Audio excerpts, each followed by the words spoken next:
ప్రభునందు ప్రియ దేవుని బిడ్డలారా, ప్రభు పేరట వందనాలు తెలియజేస్తున్నాను. మరి ఒకసారి మీ ముందుకు రావడానికి దేవుడిచ్చిన గొప్ప భాగ్యము.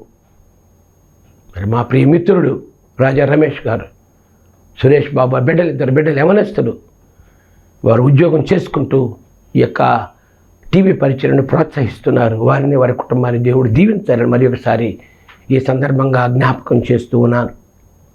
దేవుని పని మనం చేయాలి, అందుకే మనం బ్రతికిస్తున్నాడు. ఈ గాలి ఆయనది, ఈ నేల ఆయనది, ఈ నీరు ఆయనది, ఈ పంచభూతాలు ఆయనవి. ఇది దేవుని ఇల్లు. ఆ ఇంట్లో మనం ఉన్నాం. ఆయనకి మనం పనికి రావాలి. చెట్లు పళ్ళు ఇవ్వాలి, నదులు నీళ్ళు ఇవ్వాలి, ఆవులు పాలు ఇవ్వాలి. ఇవన్నీ నువ్వు అనుభవించి ఆయన పని నువ్వు చేయాలి. ఇది ఆయన ఆలోచన. మనకంటే చాలామంది చనిపోయారు, ముందే వెళ్ళిపోయారు, ప్రభు దగ్గరికి వెళ్ళిపోయారు. మనల్ని ఎందుకు ఉంచారంటే వాళ్ళు మిగిలిన మనం చేస్తామని ఆశ అయింది. మనం ఏంటంటే మన పనులే మనకు చాలడం లేదు. టైం 24 గంటలు మన పనికి మనకు చాలదు. ఇంకా ఆయన పని మనం ఏం చేస్తాం? నా ప్రియ సహోదరి సహోదరులారా, ఏ గ్రంథం నీకు ఇచ్చాడో, ఏ వాక్యం నీకు ఇచ్చాడో, నిన్ను ఎందుకు పిలుచుకున్నాడో, నువ్వు పవిత్రంగా ఉండాలని పిలుచుకున్నాడు. నువ్వు స్వతంత్రుడిగా ఉన్నావని పిలుచుకున్నాడు. నువ్వు ఆయనని ప్రకటించేవాడిగా ఉండవని నిన్ను పిలుచుకున్నాడు. ఆయన ఇచ్చే రాజ్యానికి వారసుడిగా నేను పిలుచుకున్నాడు. నువ్వేం చేస్తున్నావు అనేది చాలా ప్రాముఖ్యమైన ప్రశ్న ఈ ఉదయకాల సమయంలో జ్ఞాపకం చేస్తున్నాను. లూకాసు వార్తలో 1వ అధ్యాయంలో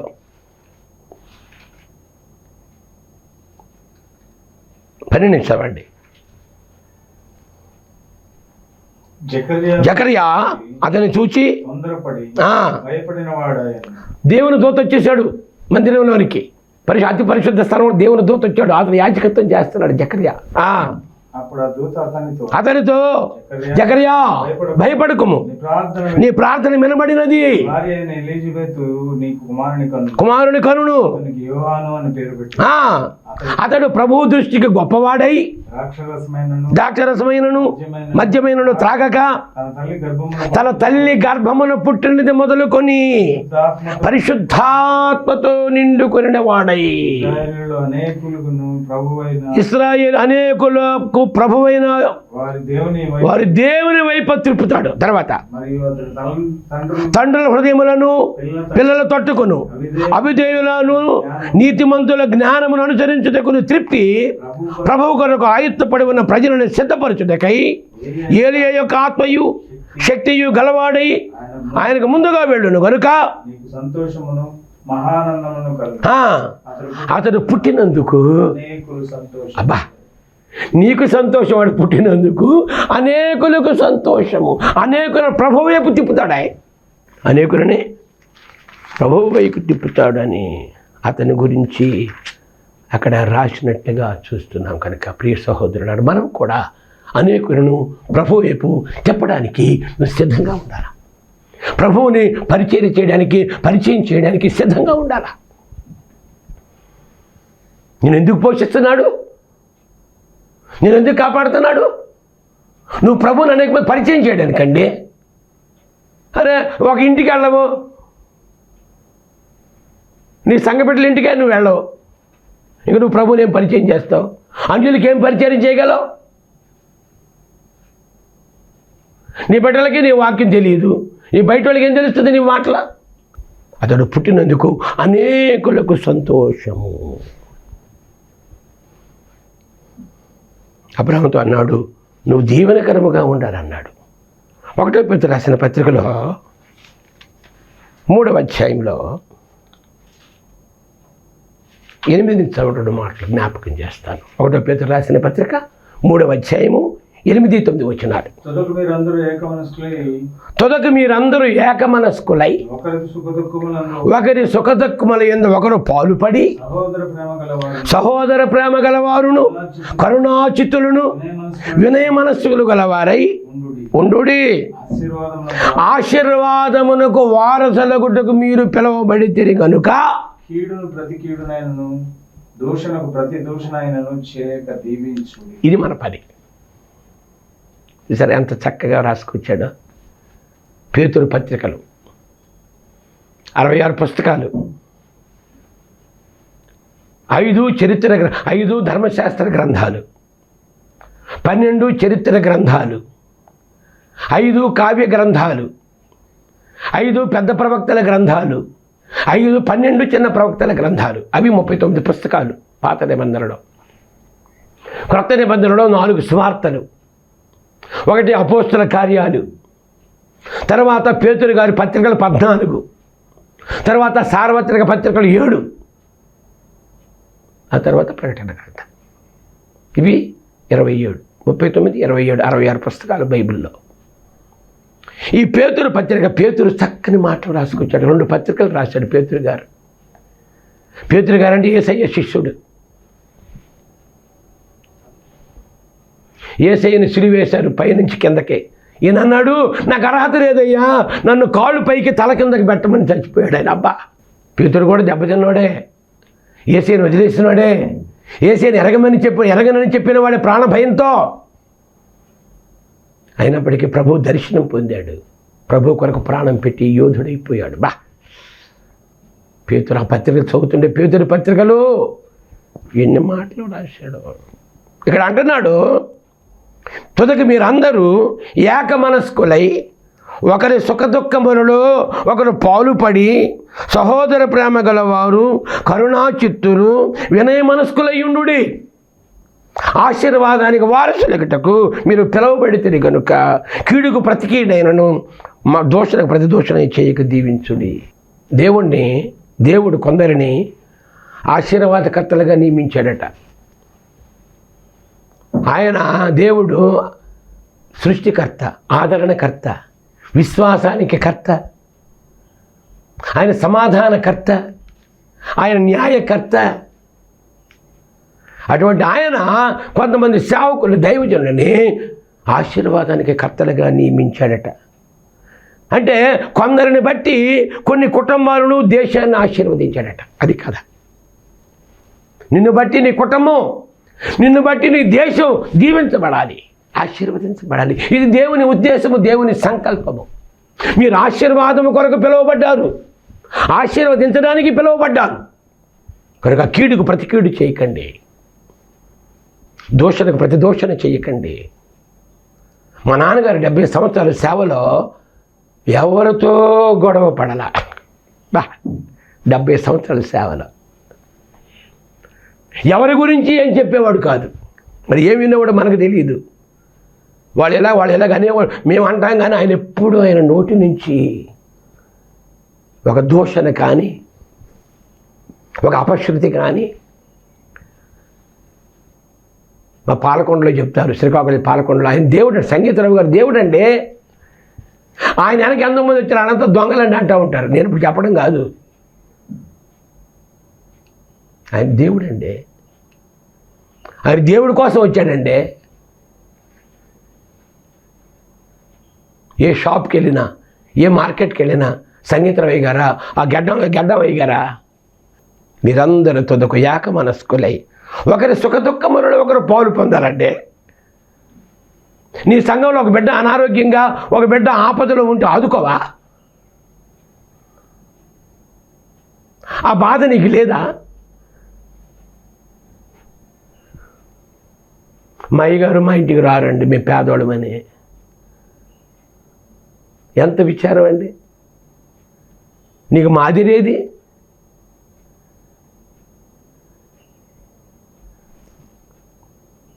సహోదర ప్రేమ ఏది? జాలేది? దయేది? వినయ విధేయతలేవి? చెప్పడం వరకేనా? ఆశీర్వాదమునకు వారసులము మనం, పరలోకానికి వారసులం మనము, నిత్య జీవానికి వారసులం మనం.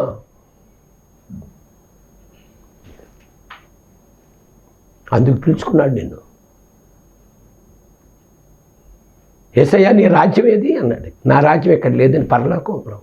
నాది ఈ లోకం కాదు. నేను ఈ లోక సంబంధిని కాదు, నేను పైన ఉండేవాడిని కింద ఉండేవాడిని కాదు. 2 తిమోతి రాసిన పత్రిక 7 నుంచి దేవుడు మనకు శక్తియు ప్రేమయు ఇంద్రియ నిగ్రహము గల ఆత్మనే ఇచ్చాను కానీ పిరికిదనము గల ఆత్మని ఇయ్యలేదు. ఏంటిది? ఈ మధ్య సేవకులు సువార్త చెప్పకూడదండి, హిందువులు వాళ్ళు కొట్టేస్తారండి, తిట్టేస్తారండి, మన సైలెంట్కి వచ్చేయాలండి, భయపడిపోతున్నారు. అంతే. యేసయ్య భయపడలేదు, అపోస్తలు భయపడలేదు, ఎవరు స్టెఫను భయపడలేదు, పౌలు భయపడలేదు, తిమోతి భయపడలేదు, పగడాల భయపడలేదు. ఎవరు భయపడలే? నీకు భయం ఎందుకు?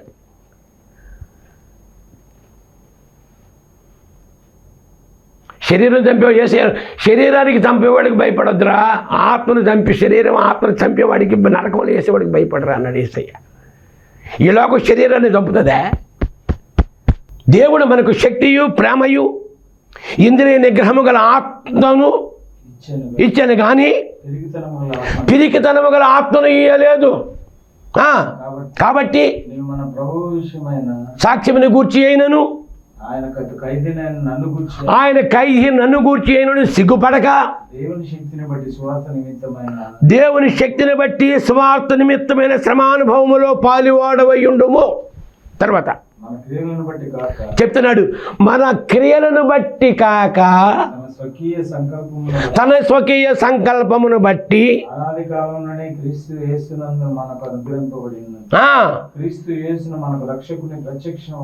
బయలుపరచబడి తన కృపను బట్టి రక్షించి పరిశుద్ధమైన పిలుపుతో మనల్ని పిలిచాడు. అది ఆయన మన క్రియలను బట్టి కాక తన కృపను బట్టి మనలను పిలుచుకున్నాడు. మన క్రియలను బట్టి కాక తన కృపను బట్టి మనలను పిలుచుకున్నాడు. మన జీవితం ఆయనకి అంకితం అయిపోవాలి. ఈ సందర్భంగా ఇక్కడ చూస్తే కొందరిని బట్టి కొందరిని ఆశీర్వదించాడట.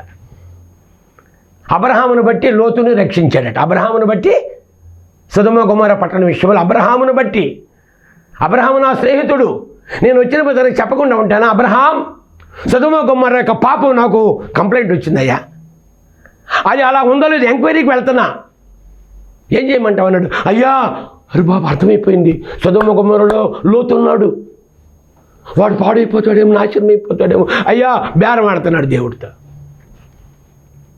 చివరికి 50 మంది ఉంటే, 40 మంది ఉంటే, 5 తక్కువ అయితే 30 మంది ఉంటే, 20 మంది ఉంటే, 10 మంది ఉంటే, అబ్రహామును బట్టి దేవుడు దూతలను పంపించి ఆ నాశన సొదొమ గొమొర్రా పట్టణం నుంచి లోతును రక్షించాడు కుటుంబాన్ని.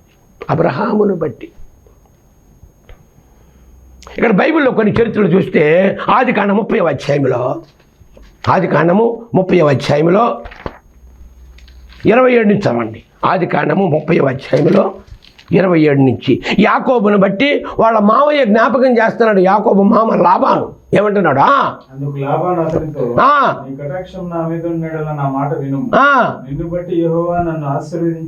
నిన్ను బట్టి యెహోవా నన్ను ఆశీర్వదించనని శకునము చూచి తెలుసుకుంటేనని చెప్పాను. రే అల్లుడా, నువ్వు మా ఇంటికి వచ్చావు చూడు, నిన్ను బట్టి నన్ను దీవించాడు రా. అందులో 30 చదవండి. 30 యాకోబు అంటున్నాడు, నేను రాకమునుపు మావా, నేను రాకముందు నీకుండేది కొంచెమే, అయితే అది బహుగా అభివృద్ధి పొందాను. నేను పాదం పెట్టిన చోటల్లా ఏంది దైవ సేవకుడు పాదం పెట్టాడంటే మా నాన్న చెప్పాడు, ఒరేయ్ నువ్వు వెళితే ఆ ఇంటికి దీవెన కలగకపోతే ఆ ఇంటికి వెళ్ళడం మానే అన్నాడు. మా నాన్న పాదం పెట్టిన చోటల్లా దేవుడు దీవించాడు. సంగీత రవి గారు పెట్టాడు పాదం. ఏ ఇంట్లో పాదం పెట్టాడో, ఏ గ్రామంలో పాదం పెట్టాడో, ఏ సంఘంలో పాదం పెట్టాడో. విశాఖపట్నంలో ఆ మిన్నారావు గారి కుటుంబం, అయ్యా మీ నాన్న మా పాదం పెట్టాడయ్యా. ఎమ్మెల్యేమ్మ గారు, అయ్యా ఇంజేటి శామ్యుల్ గారు, అయ్యా మీ నాన్నగారు గొప్ప భక్తుడయ్యా. మా ఇంట్లో పాదం పెట్టాడు రా. రామయ్యమ్మ శామ్యుల్ గారు మా ఇంట్లో మీ నాన్నగారు పాదం పెట్టాడయ్యా. నడుకూరు సంఘం అయ్యా మీ పెద్దయ్య గారు సంగీత మా ఊరు మా గ్రామంలో పాదం పెట్టాడయ్యా, మా పేటల్లో పాదం పెట్టాడయ్యా. What a statement it is. ఒక సేవకుని గురించి, ఒక మట్టి మానవుని గురించి దేవుడు అంటున్నాడు. యోబు గురించి అంటున్నాడు, అతని వంటి వాడు భూమి మీద లేడు.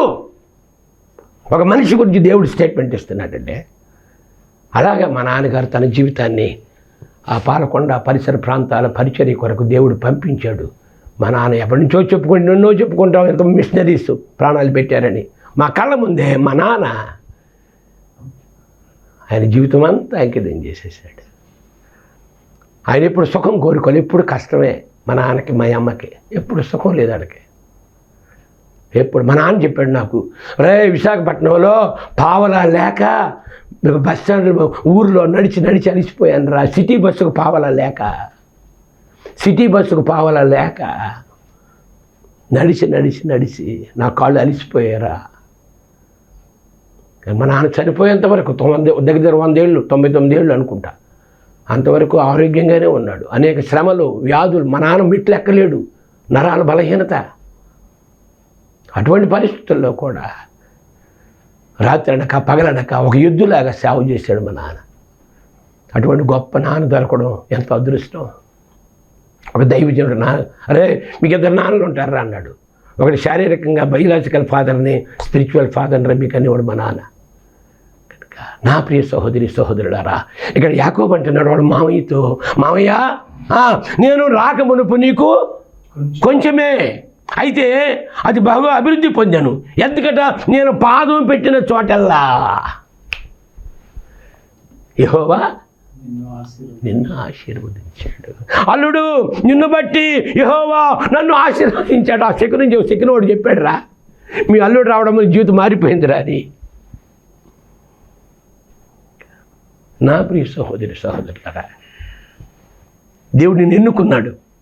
నీ క్రియలను బట్టి కాదు, ఆయన కృపను బట్టి నిన్ను పిలుచుకున్నాడు. నువ్వు దీవెనకరముగా ఉండాలి, ఇది నా ఆలోచన.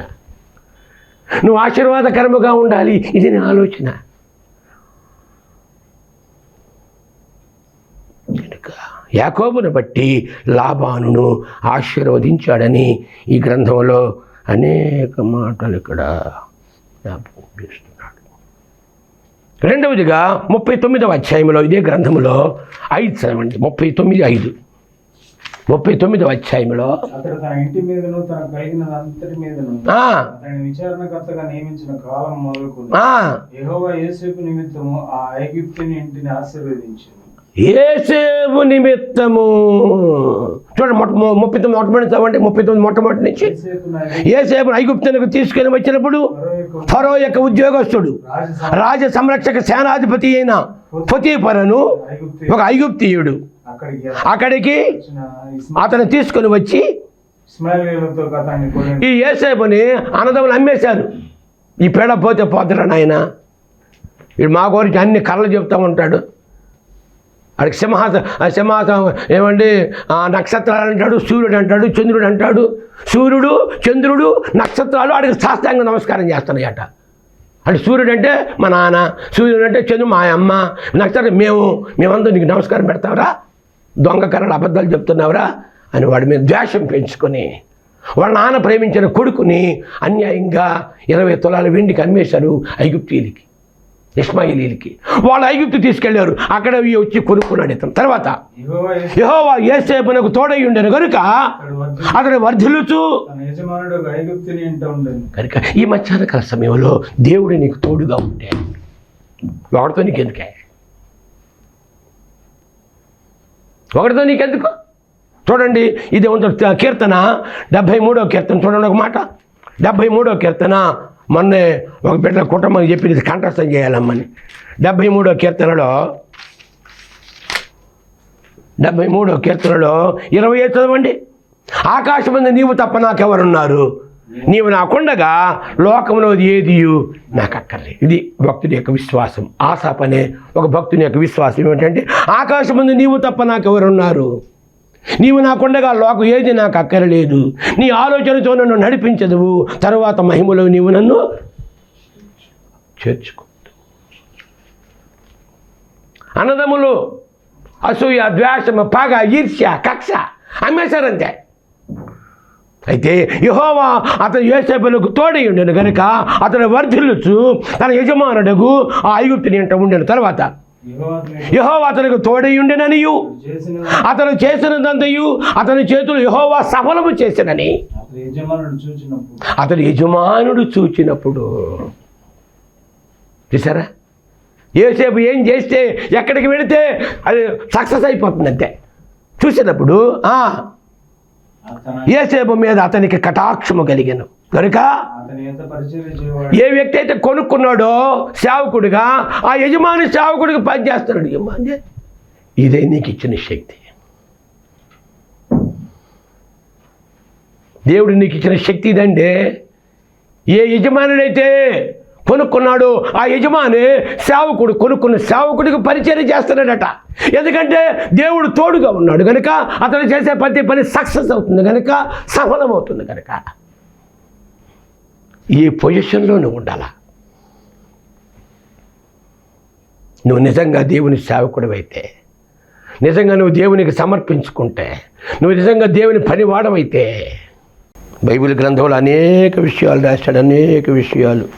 బైబిల్ గ్రంథం చదవాలి కానీ ఏమంటే 1వ కీర్తన ఏంటండి? 1వ కీర్తన, దుష్టుల ఆలోచన చొప్పున నడవక, పాపుల మార్గమును నిలవక, అపహాసకులు కూర్చుండే చోటున కూర్చుండక, యెహోవా ధర్మశాస్త్రమును ఆనందించుచు దివారాత్రము దానిని ధ్యానించువాడు ధన్యుడు. అతడు నీటి కాలం ఎవరైనా నాటబడినదై ఆకు వాడక తన కాలం ముందు ఫలమిచ్చు చెట్టు వలె ఉండును. అతడు చేయనిదంతయు సఫలమగును. దుస్తులు అలాగుండగా గాలి చెదరగొట్టు పొట్టు వలె ఉందురు. కాబట్టి న్యాయ విమర్శలో దుస్తులు, నీతిమంతుల సభలో పాపులు నిలువరు. నీతిమంతుల మార్గము యెహోవాకు తెలియను, దుస్తుల మార్గము నాశనమునకు నడుపును. దివారాత్రుడు ధ్యానించువాడు ధన్యుడు. అతడు చేయనిదంతయు సఫలం. యోసేపు ఏ పని చేస్తే సఫలం, యాకోబు ఏ పని చేస్తే సఫలం. యాకోబును బట్టి లాబానును దీవించాడు, యోసేపును బట్టి పొతీఫరును దీవించాడు. ఆ పొతీఫరు కుటుంబం అంతా అప్పగించాడు. అరే బాబు, కుటుంబం అంతా నీవే చూసుకోవాలరా నాయన. ఆ తర్వాత ఫరో తెలిసిపోయింది, యోసేపు దేవుని ఆత్మ కలిగిన వాడు కనుక ఫరో ఐగుప్తు దేశాన్ని ఫరోకి స్వాధీనం చేసేసాడు. నేను పేరుగా మాత్రమే ప్రభువుని నడిపించేవాడంతా నీవే. కరువు రాబోతుంది, పంట కావాలి, నువ్వు తప్ప ఎవడు చేయలేడని ఫరో యోసేపుకి తన రాజ్యాన్ని అప్పగించేశాడు. ఒక సింహాసనము, కిరీటము తప్ప మిగతాదంతా ఇతనే చూసుకోవాలి. యెహోవా అతనికి తోడై ఉన్నాడు కనుక ఆ దేశాన్ని అతనికి అప్పగించాడు, ఆ కుటుంబాన్ని అప్పగించాడు. ఏమైనా అప్పగిస్తాడు. దేవుడు నీకు తోడుగా ఉన్నాడా చూసుకో, చెక్ చేసుకో. చూడండి, ఇక్కడ యెషయా గ్రంథంలో 49వ అధ్యాయంలో 23 చదవండి. దేవుడు ఏం చెప్తున్నాడు సేవకుడి గురించి? దేవుడు నీకు తోడుగా ఉంటే, ఓ సేవకుడా, ఓ విశ్వాసి, దేవుడు నీకు తోడుగా ఉంటే నువ్వు అనుకున్నది సఫలమైపోతుంది. యాకోబును బట్టి లాబానును దీవించాడు, యోసేపును బట్టి పొతీఫరును దీవించాడు, ఐగుప్తు దేశాన్ని దీవించాడు. 49వ అధ్యాయము 23 రాస్తున్నాడు.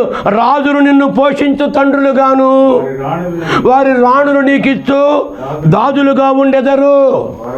వారు భూమి మీద సాగిలపడి నీకు నమస్కారము చేసెదరు, నీ పాదముల ధూళి నాకెదరు. అప్పుడు నేను యెహోవాననియు నా కొరకు కనిపెట్టుకున్న వారు అవమానమునొందరనియు. ఏంది మాటలు? మళ్ళీ చదవండి ఒకసారి. మళ్ళీ రాజులు నిన్ను భయపడుతున్నావేమో, దేవుడి సేవ చేస్తే మాకేమవుతుంది అనుకుంటున్నావేమో. రాజులు నిన్ను పోషించు తండ్రులుగా చేస్తా, రాణులు పాలిచ్చే దాదులుగా చేస్తా, వారు భూమి మీద సాగిలపడి నీకు నమస్కారం చేయిస్తా, నీ పాదాలు ధూళి నాకిస్తా. అప్పుడు మీ యజమాని యెహోవాననియు నా కొరకు కనిపెట్టుకున్న వారు అవమానము పొందరనియు. ఇక్కడ ఏ వ్యక్తి, ఏ అధికారి అయితే అది కొనుక్కున్నాడు యోసేపునే, ఇప్పుడు ఆడు కాళ్ళు కరి బాబు నాయన నీకు దండాలు నాయన. ఇది నీ పొజిషన్. నువ్వేమో డబ్బు కోసం, బంగారం కోసం పరిగెడతావు, లోకం పదవుల కోసం పరిగెడతావు, చికెన్ బిర్యానీ కోసం పరిగెడతావు. నీ కార్యం ఎలా జరుగుతుంది? యాకోబును బట్టి లాబానును ఆశీర్వదించాడు. యోసేపును బట్టి ఐగుప్తునింటిని ఆశీర్వదించాడు. ఏలియాను బట్టి దేవుడు సారిపతు. చూడండి 1వ రాజుల గ్రంథములో 17వ అధ్యాయములో 8 చదవండి. 1వ రాజుల గ్రంథము 17వ అధ్యాయములో 8వ వచనం. అంతటా యెహోవా అతనికి ప్రత్యక్షమై సెలవిచ్చెను, నీవు సీదోను ఏలియా అరణ్యంలో ఉన్నాడు, అక్కడ నీళ్లు ఉన్నాయి, ప్రవచించాడు. వర్షం ఆగిపో 3 సంవత్సరాలు వర్షము కొరవదు, దేశం కరువులోకి వెళ్ళిపోతుంది. అరణ్యంలో అన్నాడు. అందులో 2 చదవండి. యెహోవా అతనికి ప్రత్యక్షమై నీవు ఇచ్చట నుండి తూర్పు వైపునకు పోయి యోర్దానుకు ఎదురుగా ఉన్న కెరీతు వాగు దగ్గర దాగి ఉండము. ఆ వాగు నీరు నీవు తాగుదువు. అతడికి నీవు ఆహారం తెచ్చినప్పుడు నీకు కాకోలములకు ఆజ్ఞాపించుతానని అతనికి. కాకులకు ఆజ్ఞాపించాడయ్యా. అరే, నీకు ఆహారం ఇవ్వడా? కాకులకు ఆజ్ఞాపించా, మాంసం పట్టుకొస్తా, ఆహారం పట్టుకొస్తారు నీకు. కాకి ఎప్పుడైనా ఆహారం పట్టుకుపోతుంది. కాకి ఎప్పుడు ఆహారం పట్టుకొస్తుందండి? చేప ఎప్పుడైనా మింగుతుంది, నేను బయటపడేస్తుందంటే తిమ్మింగలానికి ఆజ్ఞాపించాడు. యోనా విషయంలో, ఏలియా విషయంలో కాకులకు ఆజ్ఞాపించాను, నీకు ఆహారం తెస్తాను, తినమన్నాడు. అక్కడ నీళ్ళు అయిపోయాయి, ఆహారం అయిపోయింది. ఇప్పుడు మళ్ళీ దేవుడు జ్ఞాపకం చేస్తున్నాడు 8వ వచనంలో. అందులో యెహోవా ప్రత్యక్షమై నీవు సీదోను పట్టణ సంబంధమైన సారిపతను ఊరికి పోయి అతను ఉండము, నిన్ను పోషించుటకు అచ్చట ఉన్న ఒక విధవరాలికి నేను సెలవిచ్చి తిని నీకు ఆహారం తెచ్చినట్లు కాకులకి ఆజ్ఞాపించి తిని. ఇది నీ పొజిషన్. ఆయన వచ్చాడు, ఎదురైంది విధవరాలు. అక్కడ చెబుతున్నాడు, అమ్మా 13 చదవండి 13. అప్పుడు ఏలియా ఆమెతో, భయపడవద్దు, పోయి నేను చెప్పినట్లు చేయము. ఒక చిన్న అప్పం మొదట చేసి మొట్టమొదటి దేవుడికి ఇవ్వా. దేవుడికి భూమి మీద వర్షం కురిపించే వరకు, భూమి మీద దేవుడు వర్షము కురిపించే వరకు ఆ తొట్టెలో పిండి తక్కువ కాదు, నూనె అయిపోదని చెప్పాను. 16 చదవండి. యెహోవా ఏలియా ద్వారా సెలవిచ్చిన ప్రకారము తొట్టెలో ఉన్న పిండి తక్కువ కాలేదు, బుడ్డిలో నూనె అయిపోలేదు. నా ప్రియ సహోదరులారా, యాకోబును బట్టి లాబానును ఆశీర్వదించాడు, యోసేపును బట్టి ఐగుప్తుని ఇంటిని ఆశీర్వదించాడు, ఏలియాను బట్టి సారిపతి విధవరాలను ఆశీర్వదించాడు. యాకోబును బట్టి ఆశీర్వదించాడు కనుక ఆశీర్వాదము దేవుడు చేతిలో ఉంది. అయితే నిన్ను బట్టి యేసయ్య ఎవరిని ఆశీర్వదిస్తున్నాడు? నువ్వు ఆశీర్వాదంగా ఉన్నావా? మమ్మల్ని మిక్కిలిగా ప్రేమించిన మా పరలోకపు తండ్రి యేసయ్యానికే స్తోత్రాలు. నీ బిడ్డల ప్రభువా, నాయనా నీకే స్తోత్రాలు చెల్లిస్తున్నాను. నాయనా యాకోబును బట్టి లాబానుని దీవించావని, యోసేపును బట్టి ప్రతి ఇంటిని దీవించావని, యోసేపును బట్టి ఫరో దేశాన్ని, ఐగుప్తు దేశాన్ని దీవించావని ప్రభువా, సారిపతి విధవరాలు ఏలియాను బట్టి సారిపతి విధవరాలను దీవించావని జ్ఞాపకం చేశావు. నీ బిడ్డలను దీవించండి, ఆశీర్వదించండి. యేసయ్య శక్తి కలిగిన నామను వేడుకొనుచున్నాను తండ్రి, ఆమేన్. మన ప్రభువును రక్షకుడి యేసుక్రీస్తు కృపయో తండ్రి అని దేవుని ప్రేమయో పరిశుద్ధాత్మ సహవాసం మిమ్మల్ని మీ కుటుంబాలను పోషించి దీవించి ఆశీర్వదించునుగాక. ఆమేన్.